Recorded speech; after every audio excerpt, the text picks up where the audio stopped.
নমস্কার বন্ধুরা, innovation cards YouTube চ্যানেলে আপনাদের সবাইকে স্বাগত জানাই। সানডে সাসপেন্সে গল্প হলো ঝিন্দের বন্দি পার্ট 1। তার আন্ডারে 3টে পার্ট ছিল, টোটাল 1.5 ঘন্টার কাছাকাছি গল্পটা ছিল। নায়িকা সুরঙ্গনা বন্দ্যোপাধ্যায়, তাকে একদম শেষের দিকে দেখতে পেলাম, কিছুক্ষণের তার সংলাপ আমরা দেখতে পেলাম। নেক্সট যে পার্টটা আসতে চলেছে পরের রোববার, আরো বিস্তৃতভাবে তাকে আমরা দেখতে চলেছি। দীপদার ন্যারেশন, অনবদ্য ন্যারেশন। এর আগে গৌর মোল্লার, বেনহার, প্রত্যেকটা গল্পের ক্ষেত্রেই দীপদার ন্যারেশন একটা আলাদা মাত্রা দিয়েছে ওই অডিও স্টোরিগুলোকে। এখানে ইন্দ্রাণীদের ডিরেকশনের কথাও বলতে হয়। পোস্টারটা অনবদ্য লাগবে, যে মিউজিকটা রয়েছে, ব্যাকগ্রাউন্ড মিউজিক, এবং প্রত্যেকটা জায়গাতে যে ফ্লেভারটা চেঞ্জ হচ্ছে সেটাও খুব ভালোভাবে মিউজিকের মাধ্যমেই দেখানো রয়েছে। স্পেশাল এফেক্টস রয়েছে যেটা রিচার্ড দা দিয়েছে, সেটা খুব ভালো লাগবে।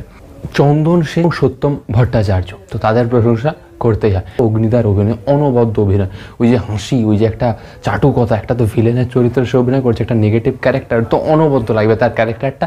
যারা শুনবে, বেশ কিছু জায়গাতে ওই চরিত্রটার অভিনয়ের মধ্যে হাসির একটা ঝলক আমরা পাচ্ছি ভীষণ রকমভাবে, সেটা শুনে আমাদের ভীষণ রকম হাসি পাবে। অভিনয়টা বেশ লাগবে অগ্নিদার, এবং ওই যে ভয়েসটা আলাদাই লাগবে। জগন্নাথ বসুকে আমরা পাচ্ছি কম জায়গাতে। কোরাসেরও প্রশংসা করতে হয়, যেখানে ওই মহিলা মহল যাচ্ছে, গিয়ে রাজাকে একটু টিপ্পনি করছে, রাজার পেছনে লাগছে, সেটা খুব ইন্টারেস্টিং ছিল। শরদিন্দু বন্দ্যোপাধ্যায় যে হিস্টোরিক্যাল ফিকশন, তাদের হিস্ট্রির প্রতি অতটা টান থাকে না, তারা কিন্তু শরদিন্দু বাবুর সৌজন্যেই হিস্ট্রিটার প্রতি একটু ভালোবাসা দেখায়। এই গল্পের ক্ষেত্রে ভালো রকমই আমরা ইতিহাসের ঝলক পাচ্ছি, যদিও এটা ইন্সপায়ার্ড একটা বিদেশি সাহিত্য থেকে, কিন্তু তবু ভারতীয় রেফারেন্স আমরা ভীষণ রকমভাবে পাচ্ছি। বেশ কিছু ইন্টারেস্টিং ফ্যাক্ট আমরা পাচ্ছি। অবশ্যই এটা ফিকশন, কিন্তু তার মধ্যে হিস্টোরিক্যাল রেফারেন্সগুলো রয়েছে, সূত্রগুলো রয়েছে, সেটা খুব ইন্টারেস্টিং। যে কাহিনীর যে বুনটটা, সেটা বেশ ইন্টারেস্টিং লাগবে। কপালকুণ্ডল আমি শুনছিলাম ওদিকে, তার কয়েকটা জায়গাতে একদম শেষের দিকে ওই রাজাদের যে ব্যাপারগুলো করলো, আমার মাথার উপর দিয়ে চলে গেল, কিছুটা বুঝতে পারলাম বটে, কিন্তু সেখানটাতে সেই রকম ক্ল্যারিফিকেশন বা ডিসকাশন, এক্সপ্লেনেশনটা যেন কিরকম লাগবে। বাট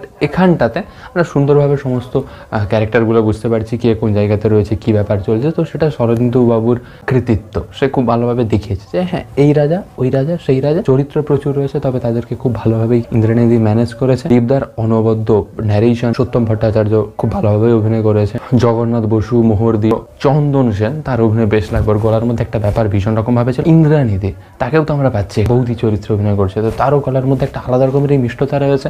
ইন্দ্রাণীদিকে দেখলে মনে হবে না অত সুন্দর একটা সুইট টোন এসে দিতে পারে, যদিও গল্পের শুরুতেই আমরা দেখতে পাচ্ছি ইন্দ্রাণীদির ভয়েস রয়েছে, সে বিভিন্ন রকমভাবে একটা রেফারেন্স দিচ্ছে। আরেকটা যে বিজিএম রয়েছে, গল্পের শুরুতেই যে একটা বিজিএম আমরা পাচ্ছি, অনবদ্য ঘরের একটা অনবদ্য এক্সপিরিয়েন্স পাচ্ছি। রেটিং দিয়ে এগুলোকে ডিমিন করার বিন্দুমাত্র ইচ্ছে নেই, আউটস্ট্যান্ডিং। আমি সেরকমভাবে কোনো খুঁজেই পাইনি। হ্যাঁ, গল্পের যে অ্যাডাপ্টেশন, সেটারও প্রশংসা করতে হয়। বেশ কিছু জায়গাতে কাটছাট করে রেখেছে, কিন্তু সেটা খুব একটা সমস্যা আমাদের হবে না, বেশ ভালোই লাগবে পুরো গল্প। গপ্পমীরের থেকে বঙ্কিমচন্দ্র চট্টোপাধ্যায়ের অসাধারণ উপন্যাস কপালকুণ্ডলা পার্ট 1 হলো। আনন্দমঠ, এই গল্পের ক্ষেত্রে আমরা মির্জাকে দেখেছিলাম পুরো গল্পটা ন্যারেট করতে।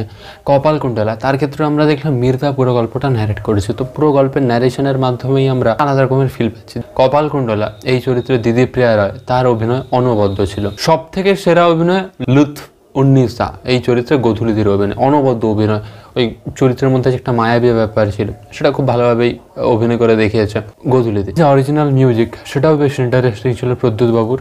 নবকুমার, এই চরিত্রে অনুজয় চট্টোপাধ্যায় খুব ভালোভাবেই অভিনয় করেছে। ওই চরিত্রের মধ্যে যে একটা দৃঢ়তা ছিল, সেটা খুব ভালোভাবেই তার কথাবার্তা, হাবভাবে খুব ভালোভাবে ফুটে উঠেছে।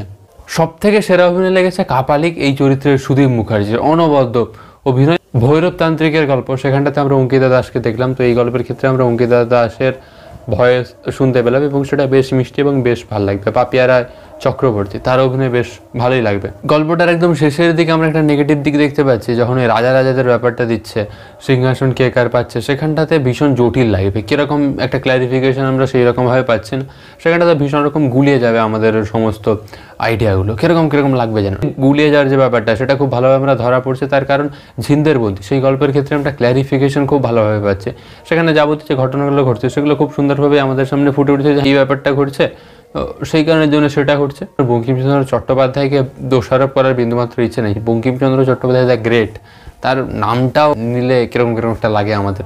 গল্পটা বেশ ভালো ছিল, তবে ওই জায়গাটাতে একটু কিরকম একটু যেন লাগলো ওই রাজাদের যখন প্রসঙ্গটা এলো। পোস্টারটা অনবদ্য ছিল, সাউন্ড ডিজাইনও ফাটাফাটি ছিল, কাহিনীটা অনবদ্য, একটা স্পেশাল এফেক্টস, ওই যে বৃষ্টি নৌকের শব্দ, এটা ওটা সেটা, সেগুলো বেশ ভালো লাগবে। সব থেকে ভালো লাগবে কাপালিকের চরিত্রে সুদীপ মুখার্জির অভিনয়, পুরো গল্পটা ন্যারেশনে মির্জার অভিনয়, দিতি প্রিয়া রয় কপাল কুণ্ডলা হিসেবে অনবদ্য অভিনয় করেছে। গপ্প মিরের ঠেকের সমস্ত লেটেস্ট আপডেট সবার আগে পাওয়ার জন্য ইনোভেশন কার্ডস ইউটিউব চ্যানেলটাকে সাবস্ক্রাইব করে বেল বাটন প্রেস করে পাশে থাকুন।